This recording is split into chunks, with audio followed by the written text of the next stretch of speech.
Yo creo que muchas veces cuando estamos pensando en el pecado en nuestras vidas, comenzamos con una lista de cosas que no debemos de hacer. Tal vez comenzamos con los 10 mandamientos de nuestro Señor.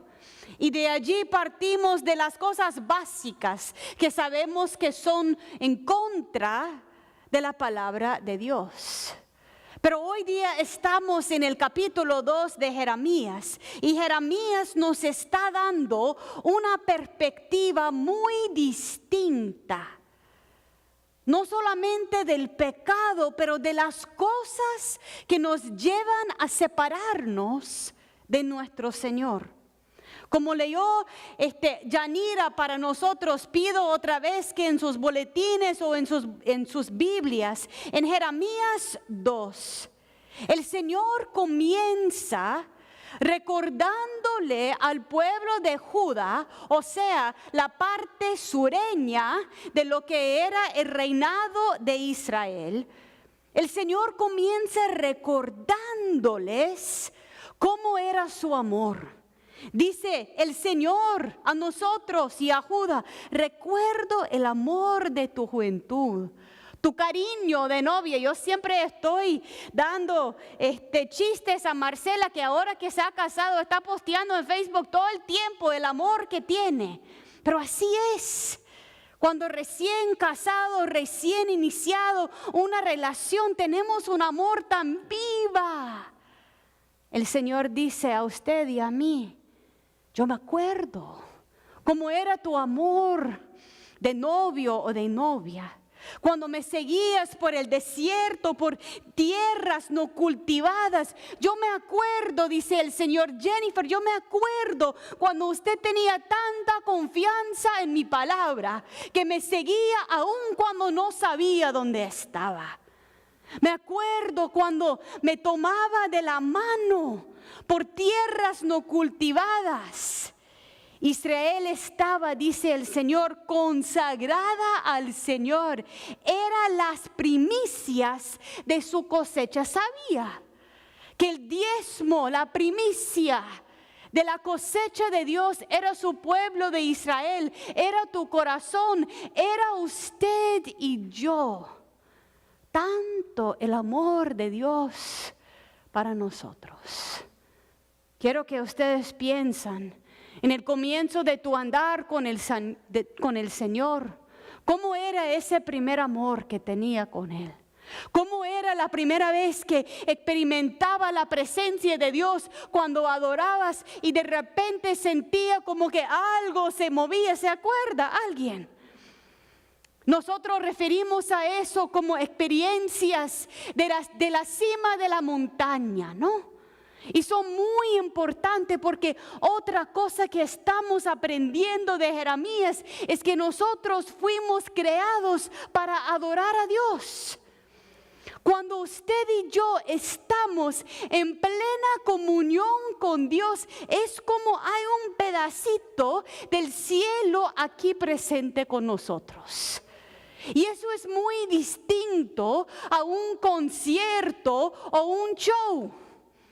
Es verdaderamente tu corazón comunicándose con tu Creador que te ha hecho. El Señor dice: yo me acuerdo cuando tu adoración y tu amor era así tan fresca.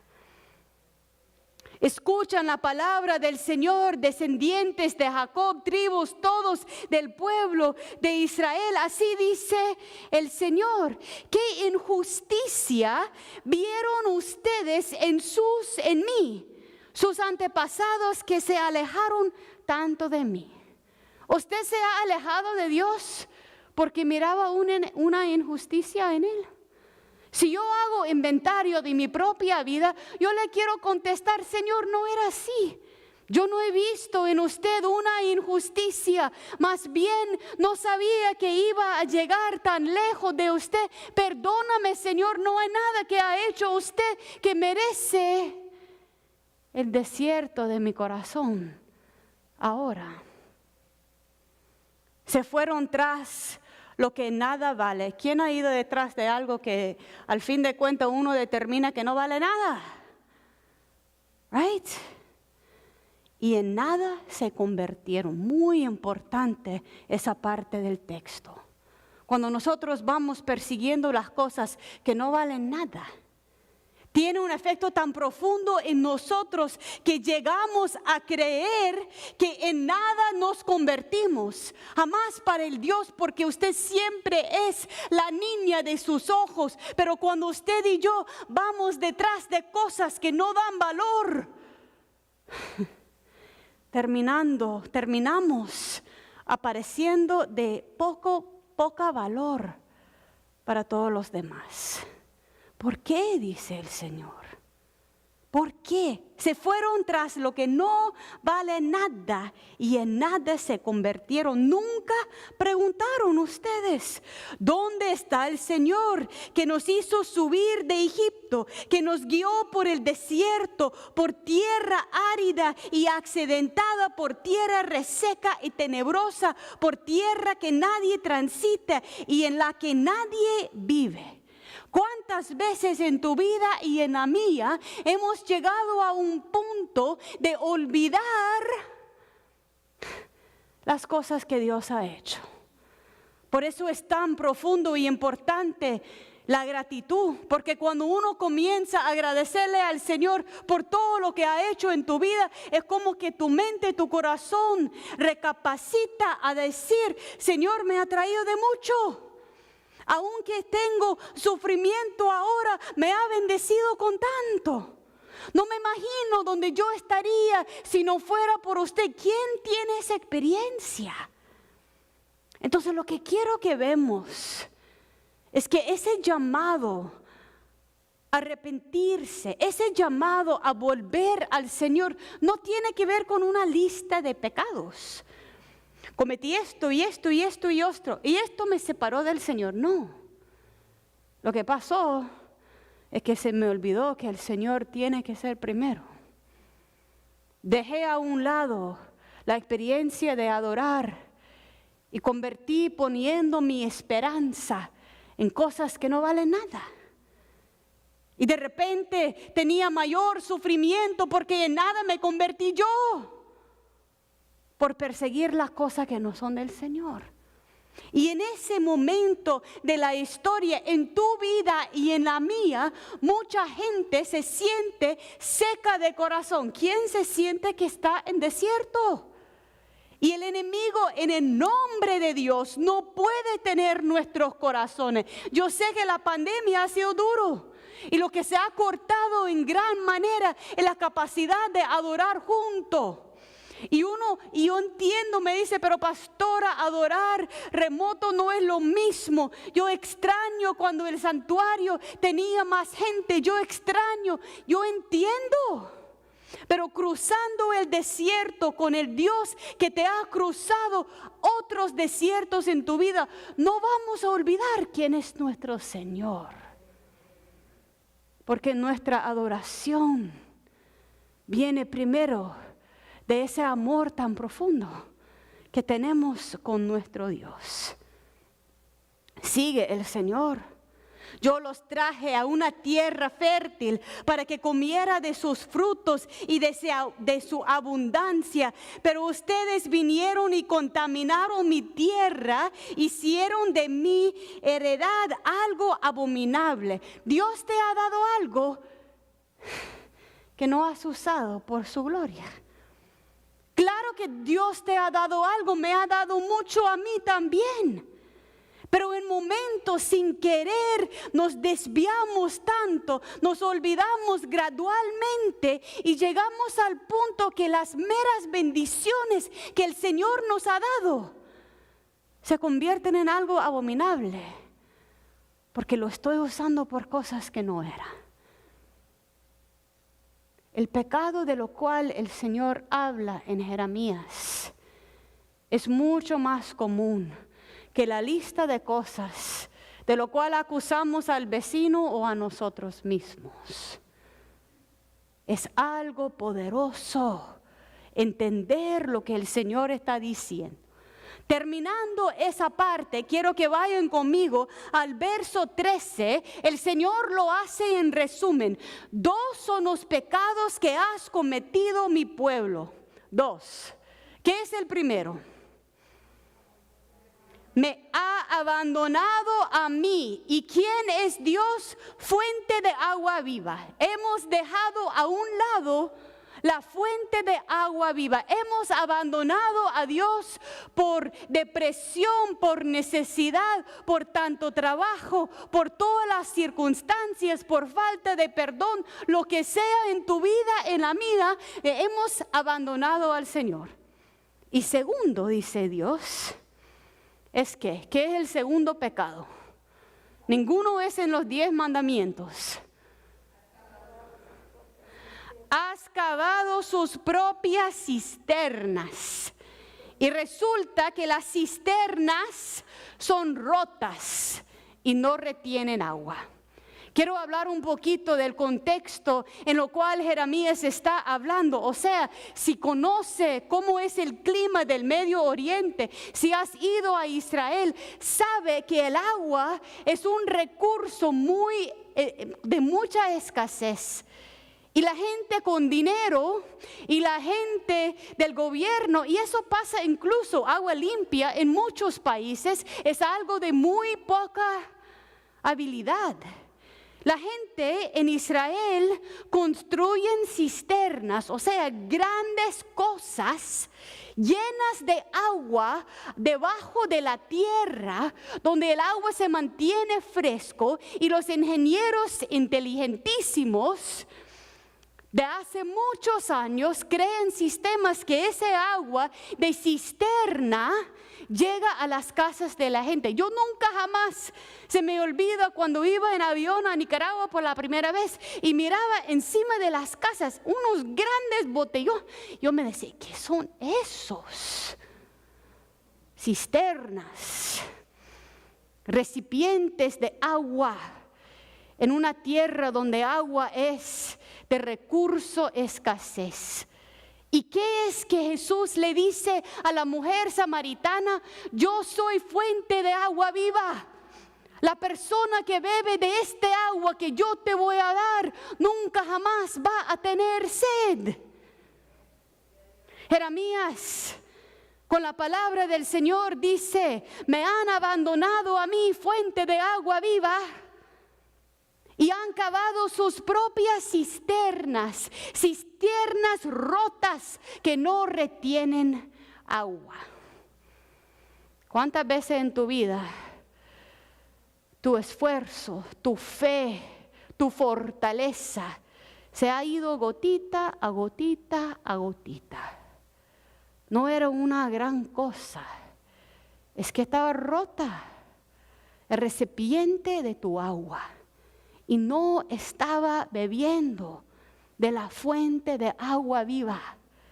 Yo nunca entendía, hasta leer los textos a más profundidad, cuán impactante es cuando Jesús dice que Él es fuente de agua viva. O sea, uno puede ver ciudades nacen alrededor de donde hay agua viva. El ambiente se pone verde en una manera distinta cuando hay agua viva y parece un regalo de Dios de verdad. Cuando uno está en un momento árida, así es lo que nosotros estamos buscando. Yo no sé ustedes, pero comencé a reflexionar de las cosas en mi vida que se ha perdido gotita a gotita, como la confianza. Cuando uno se siente aplastado día tras día tras día. O como la fe en alguien con una mentirita más otra mentirita más otra mentirita. O la felicidad más algo. Estaba reflexionando y me vine a reflexionar sobre las llantas de nuestro carro. Sigue conmigo. Edgar, mi esposo, dice que cuando él va al basurero acá, él tiene una capacidad única de atropezar un clavo y terminar con el clavo en la llanta. Cada vez que va, terminamos con clavos, ¿no? la llanta con un clavo adentro y uno diría, se va a ponchar de una sola vez. No. Lo interesante cuando uno reflexiona es que cuando hay un clavo metido en la llanta de tu carro, el clavo ocupa el lugar por un rato. Entonces no sale todo el aire a la vez. Sale poquito a poquito. Yo le digo a mi esposo, espera hasta el momento que tu esposa está conduciendo el van y ahí sí desinfla toda la llanta. ¿No? Así son nuestras vidas. Cuando tenemos cisternas hechas de nuestras propias manos y no estamos conectados a la fuente de agua viva, poquito a poquito se está saliendo. Y más, por un momento parece que el clavo, parece que el ídolo, parece que la cosa que está ocupando el lugar de Dios va a sostener la presión que tenemos, pero tras el tiempo nos damos cuenta que no. Y nos damos cuenta que las cosas falsas nunca llegan al poder de Dios real en nuestras vidas. Uno de los libros que estamos usando para ese estudio es escrito por el autor Melissa Spoolstra.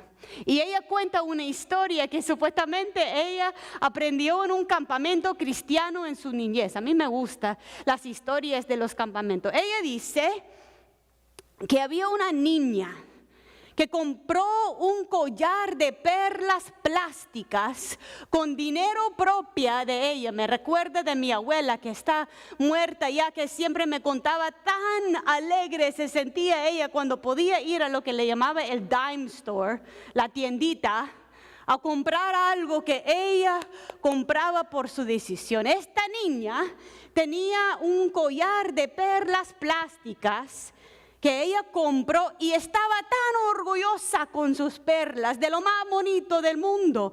No se quitaba su collar de perlas, nada. Solo cuando su mami le exigía al bañarse, se quitaba las perlas y a veces se escapaba a mantenerlas puestas.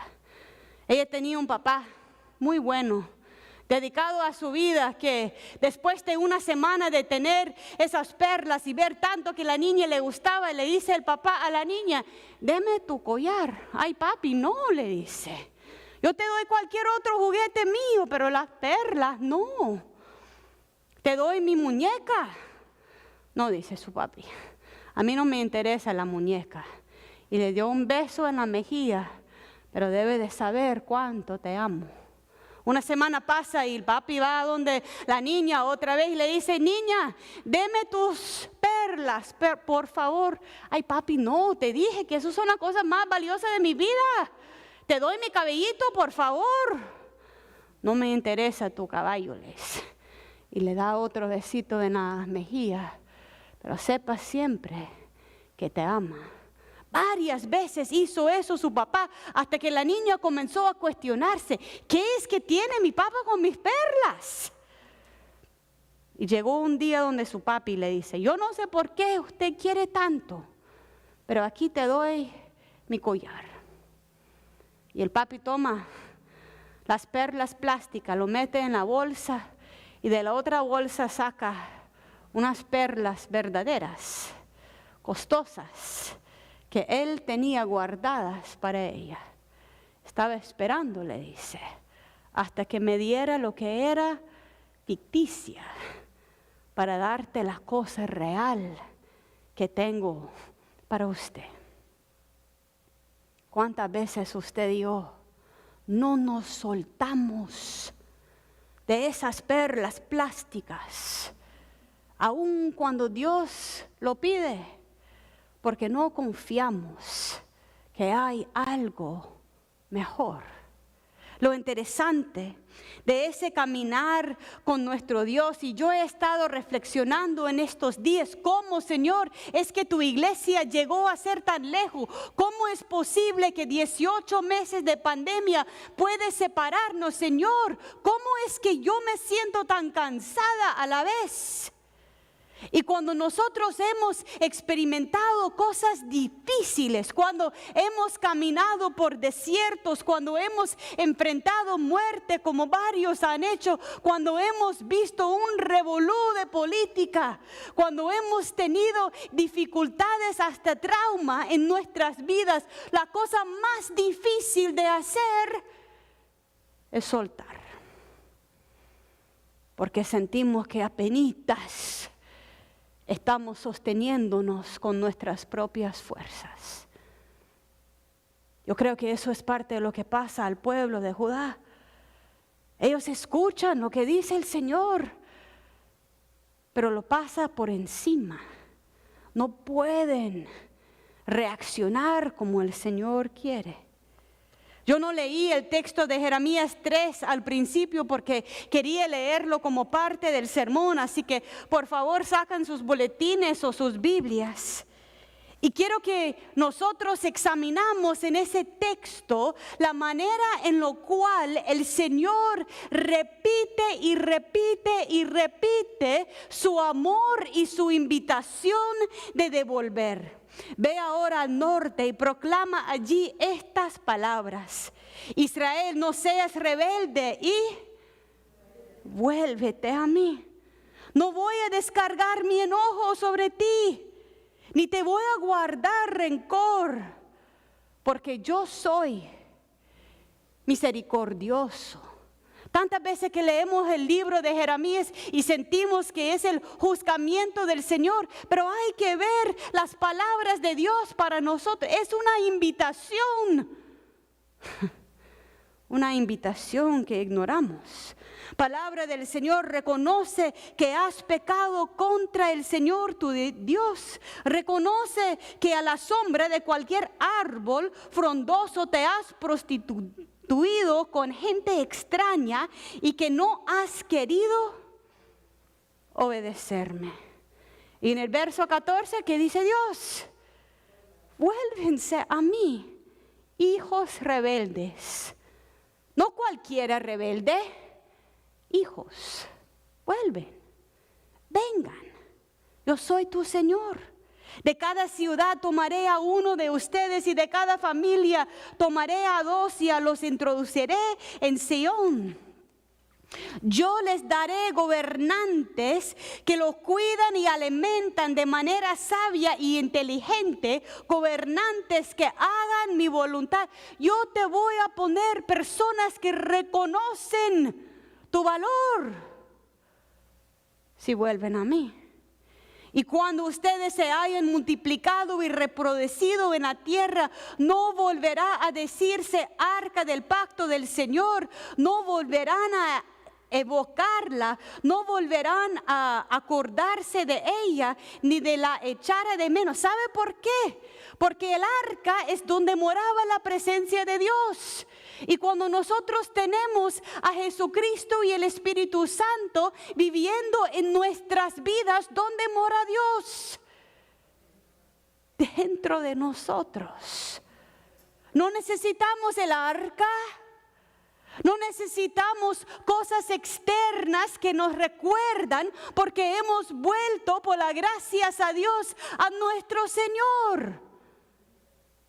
Vuelven, dice el Señor. Cuando llegue ese día, Jerusalén será llamado trono del Señor. Todas las naciones vendrán a ella en el nombre del Señor y no volverán a seguir los dictados de su malvado corazón. Cuando llegue ese día, los de la casa de Judá irán a la casa de Israel, y de la tierra del norte vendrán juntos a la tierra que di a sus padres por herencia. Promesa tras promesa tras promesa. Vuelven. Cuando nosotros hablamos del pecado, lo hablamos de una forma humana y quitamos la misericordia de Dios. Dios nunca jamás habla de su juicio sin a la vez hablar de su amor. Eso no significa que abusamos el amor y la libertad que Cristo nos da.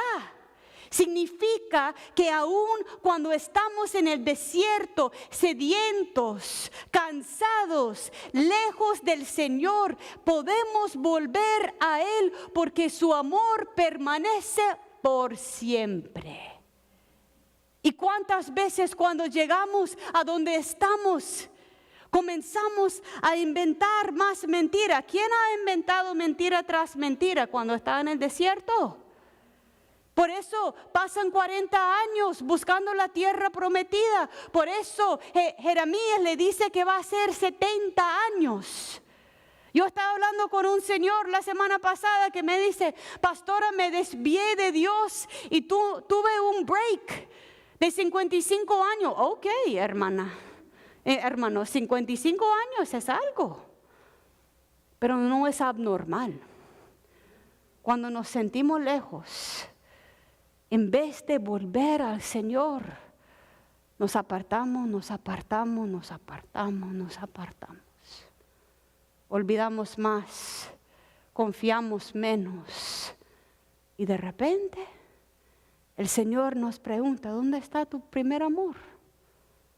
¿Dónde estás en tu caminar conmigo? Anuncia esto en Judá, dice el Señor. Pero lo triste es que con todo ese amor, el pueblo de Judá responde, no responde. Y aún así sabemos que Dios no les abandona. Aún así el Señor les dice que está con ellos en el exilio. Pero ellos están duros de corazón y no responden. Señor, ayúdanos. Volver a tu palabra. Tanto que tenemos agarrado el collar de perlas plásticas que no podemos tomar lo mejor que tiene nuestro Padre para nosotros. Lo otro poderoso de ese texto es que hay que ver que la cosa que nosotros adoramos tiene impacto en nuestras vidas. O sea, si usted adora el poder, más y más tu vida va a reflejar una lucha para controlar y tener poder. Si usted adora a sus hijos más que su pareja o su Dios, sus hijos terminan siendo mal figurados porque usted cree que es el Dios de ellos en vez del Dios verdadero. Si usted cree que tu pareja es tu Dios, primero no te va a ir muy bien en tu matrimonio, para comenzar. Y segundo, va a terminar con corazón quebrantado. Porque lo que no es Dios no puede darte lo único que el Señor te puede dar.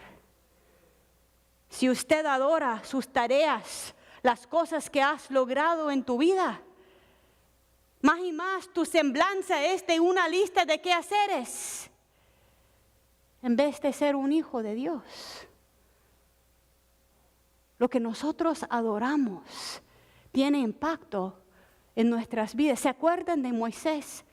Cuando subió a la montaña y miró a la cara del Señor, y la gloria del Señor era evidente en la cara de Él.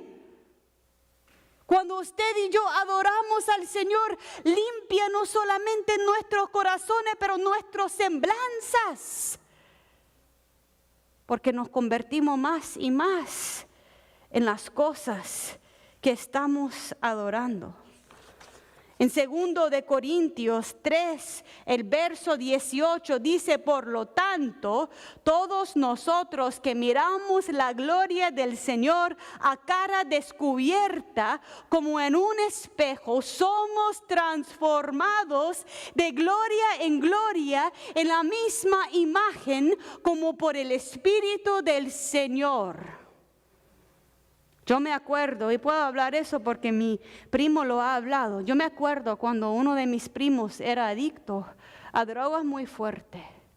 Y tuvimos que hacer un viaje nosotros.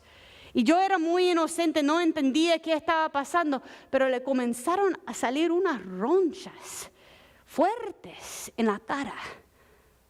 Su cara hasta tenía semblanza de la adicción que batallaba. Y usted está en presencia de alguien que tiene la paz del Señor, que pasa todo a entender. Su rostro tiene la semblanza de Dios. En el primero de Juan 20 al 21 hay unas palabras muy sabias, pero también sabemos que el Hijo de Dios ha venido y nos ha dado entendimiento para conocer al que es verdadero. Como Jesús le dijo a la mujer samaritana, hay que adorar en espíritu y en verdad. Hay que adorar en verdad porque conocemos que Jesús es el verdadero y estamos en el verdadero y en su Hijo Jesucristo. Este es el verdadero Dios y la vida eterna. Hijitos, manténganse apartados de los ídolos, de las cosas que separan tus corazones de Dios. Hay que recambiar la forma que hablamos del pecado. No es una lista, no son simples actos de evitar en tu vida. La definición del pecado son las cosas que nos separan del Señor. Y más que eso, cuando nos apartamos de Dios y por el hecho que somos creados para adorar, formamos ídolos, y a veces ídolos que ni siquiera conocemos. Ídolos en nuestras vidas. Termino, no vamos a leer todo de Jeremías 4, pero en Jeremías 4 encontramos que la gente son resistentes al Señor y llegan al punto que van al exilio, y aún Jeremías le dice en el verso 10, yo exclamé, ay Señor y Dios, grandemente has engañado a este pueblo y a Jerusalén. Tú le prometiste que viviera en paz y ahora pende la espada sobre su cuello. ¿Cuántas veces en tu vida te has hecho la culpa a Dios por la falta de paz, por la falta de misericordia, aunque no le has hecho caso al Señor cuando te dijo que debía de hacer otra cosa? Aún Jeremías lo hace. Señor, ¿por qué no hay paz en mi vida? Porque tenés clavos donde debes de tener la presencia de Dios. Porque tenés ídolos que no son nada, que te han convertido en nada en frente de las personas a tu alrededor. Por eso la historia del hijo pródigo es tan importante. Y óigame al decir eso, nunca es tarde. Yo tenía un señor de esta iglesia decirme hace un mes, ay pastora, pero muy tarde en mi vida me di cuenta de quién era el Señor. Nunca es tarde, hermano. Nunca es tarde. Y nunca está tan lejos que el Señor no te puede encontrar. Y no es posible haber fracasado tantas veces que el Señor se agota con su misericordia. No es posible.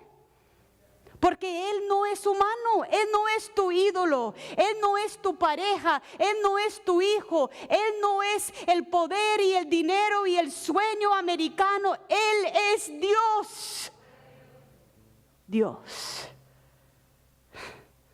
Así que cuando estás con los chanchos, como dicen en Nicaragua, comiendo como ellos, agárrense, vuelve a tu Padre. Y para las perlas plásticas que te quedan en la bolsa, te va a dar un collar nuevo de perlas real, porque su amor es sin fin. Y el verdadero sentir de arrepentirse es conocer la magnitud del amor de Dios para nosotros.